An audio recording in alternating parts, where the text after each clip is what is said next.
están construyendo, tratan de construir y darle legitimidad a lo que ellos en calles y plazas han gritado acerca del fraude.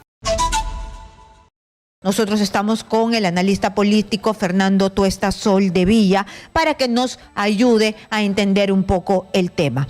Bienvenido, señor Tuesta Soldevilla, a Exitosa Perú. ¿Cómo estás? Buenas tardes ya, ¿no? Buenas tardes, sí. Buenas tardes. Gracias por la invitación. Muchas gracias. Nosotros queremos conocer su punto de vista de este tema que se ha convertido en un poco espinoso en las redes sociales. Veo que algunas personas de uno y de otro lado están furibundas y que se andan sacando los ojos. ¿Cuál es el análisis reflexivo un poco más asentado en nuestra realidad? Se dice ya las instancias correspondientes, el Ministerio Público, el Jurado Nacional de Elecciones han dicho que no ha habido fraude. Nosotros desde esta tribuna dijimos, bueno, las pruebas no las muestran, no hay fraude. Ya el Jurado Nacional de Elecciones dijo que Pedro Castillo es el presidente de la República. Hay una comisión investigadora. ¿Funciona el tema de la comisión investigadora? ¿Para qué? ¿Cuál es su punto de vista? A ver, yo vengo siguiendo elecciones hace 40 años. He sido jefe de OMPE, he formado parte de misiones internacionales de observación electoral en muchos países de América Latina. Debo decir que en el Perú estas elecciones han cumplido exactamente con los estándares promedio desde el 2001. El único y último fraude que hubo en el Perú fue en el año 2000. No se ha hecho más ni menos que otras elecciones. La diferencia es que en este caso, encabezado por la señora Keiko Fujimori, no pudo aceptar una tercera derrota de la única candidata que llegó 3 veces a la segunda vuelta, perdiendo 2 de ellas por un estrecho margen.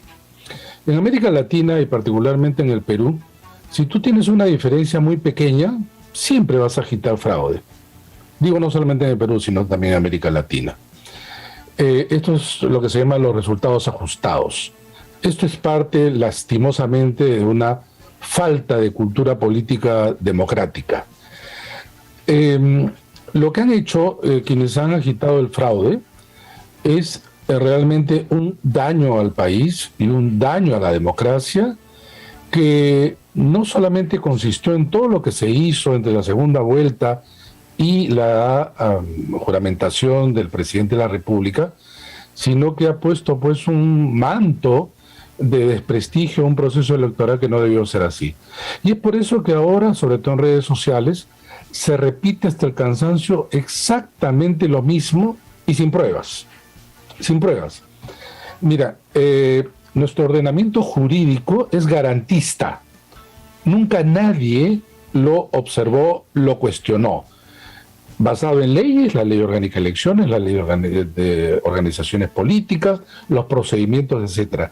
Y cuando digo garantista es que en cada uno de los pasos del proceso, todos los partidos y todos los candidatos tienen la potestad de ejercer sus derechos. Pero como en todo proceso hay momentos, periodos, en donde estos derechos tienen que ajustarse. Entonces, la segunda vuelta fue altamente polarizada, como todos sabemos, encabezado por 2 extremos. A través de allí se organizaron las demás fuerzas. Estos extremos llevaron a una competencia, como ya hemos visto en la segunda vuelta, en términos extremadamente ideologizados, pero quienes perdieron no podían aceptar esto y atribuyeron entonces a que solo podían perder a través de un fraude.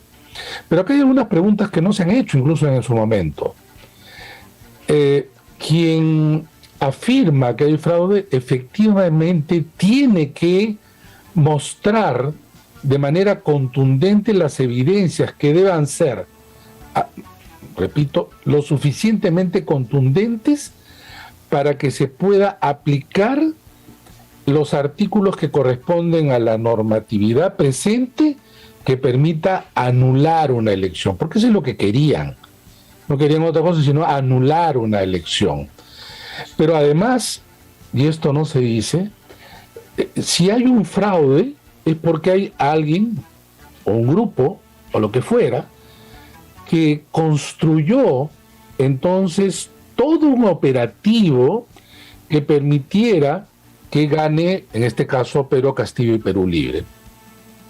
Y entonces, todos los cuestionamientos que se han hecho, incluso en el hipotético caso negado, que hubiera, digamos, algunos miembros de mesa que no lo eran, se ha demostrado que no es así, pero en el hipotético caso negado, tendrían que demostrar ellos que estos miembros de mesa, a su vez, formaban parte de un operativo organizado por Perú Libre o aquellos quienes los apoyaban.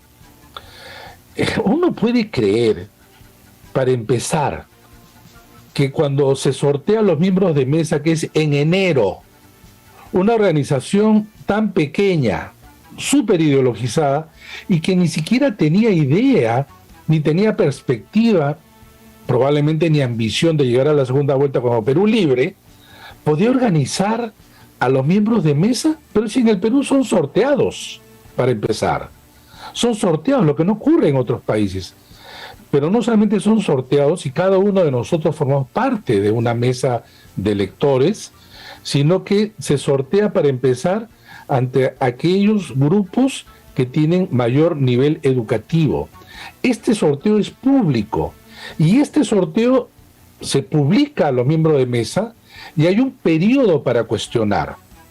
Entonces, solamente para poner un dato, en ningún momento, entonces, se han encontrado evidencias, ni en ningún momento quienes lo acusan lograban conectar, entonces, estas supuestas evidencias con los operadores del supuesto fraude. Pero quienes estaban apoyando a ellos también eran los poderes fácticos, los grandes medios de comunicación, sectores del empresariado, incluso sectores ligados a las Fuerzas Armadas, tenían todo un aparato que inundaron los medios de comunicación con falsedades, mentiras, medias verdades. Pero como esto no era suficiente atacar al contrario, que dicho sea de paso, esto nada tiene que ver con que el resultado no nos guste o no. Este gobierno, y particularmente lo he escrito desde el primer momento, es un gobierno errático y en muchos aspectos nefasto. Pero una cosa es el proceso electoral y otra cosa es el resultado. Los que quieren hacer, quienes denuncian, es que existe una conexión perfecta, directa. Y es por eso que cuando tú dices las elecciones fueron íntegras, te dicen, mira Castillo lo que está haciendo, este camino al comunismo, pero son cosas distintas. Claro, pero eso no tiene nada que ver, por supuesto. Y además no yo tiene quiero que ver efectivamente una cosa también con otra. Que hubo un estudio del propio Ipsos, ¿no?, que decía que había mediante un mecanismo matemático habían determinado que este supuesto fraude era un porcentaje del...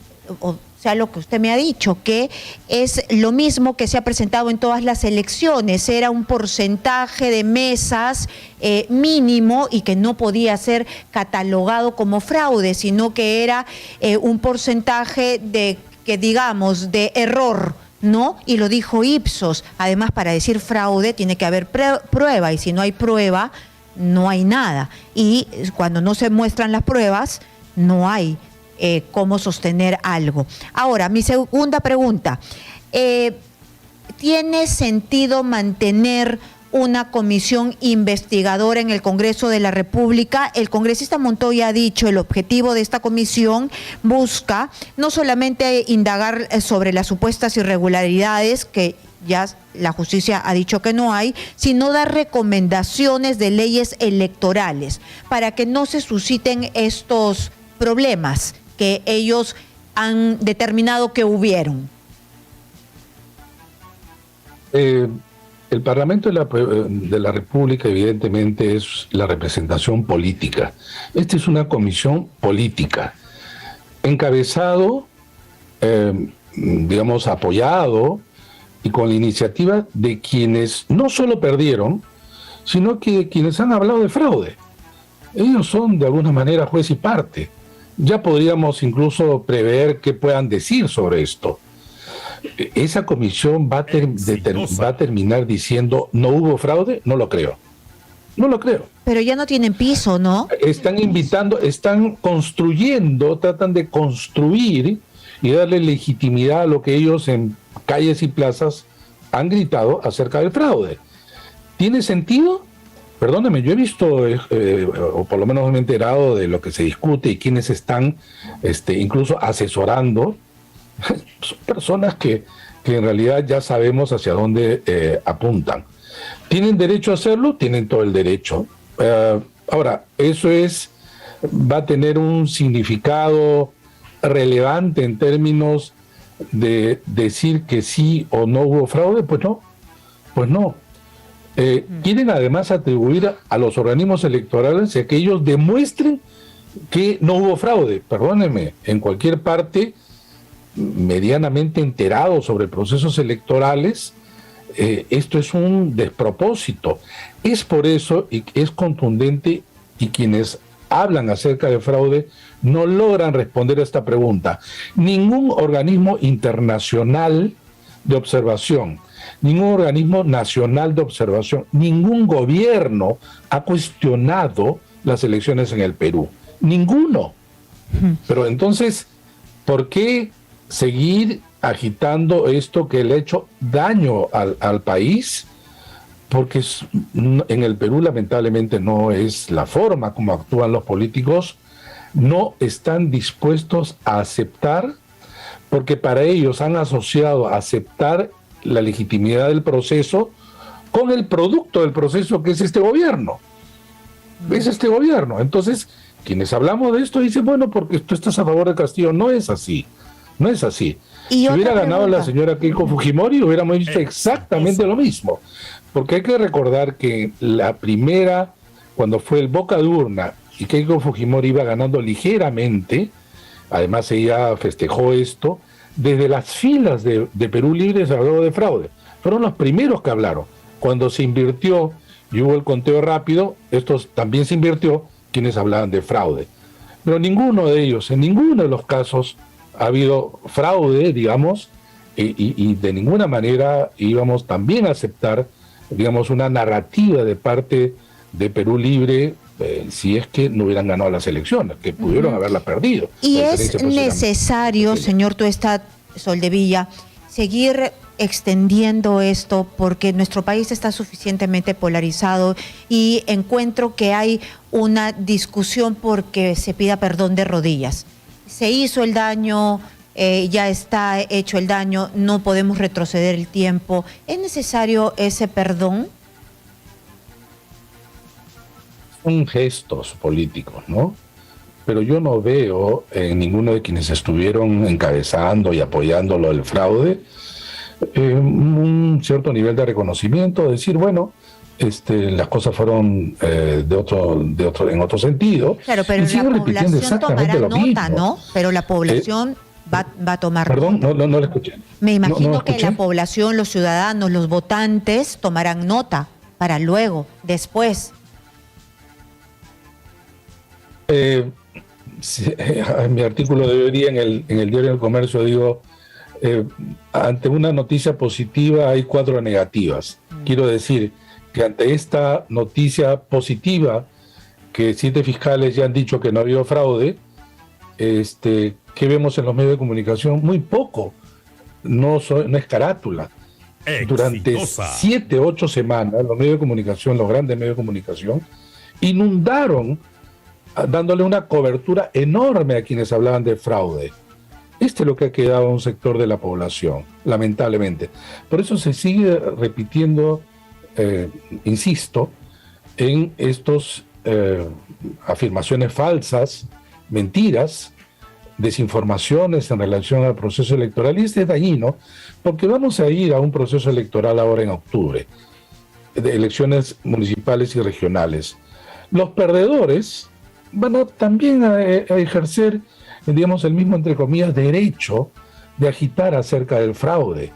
Y esto lamentablemente no es así solo en el Perú, sino también en otros países. Es una corriente, vientos antidemocráticos en nuestra democracia. El señor Donald Trump incitó incluso, ustedes recordarán, hace poco se ha cumplido un año del asalto al Capitolio, violencia, porque al lado de esto había violencia. Entonces, bajo la bandera de la defensa de la democracia, no hacen sino pisotearla. Y esto es uno de los grandes daños.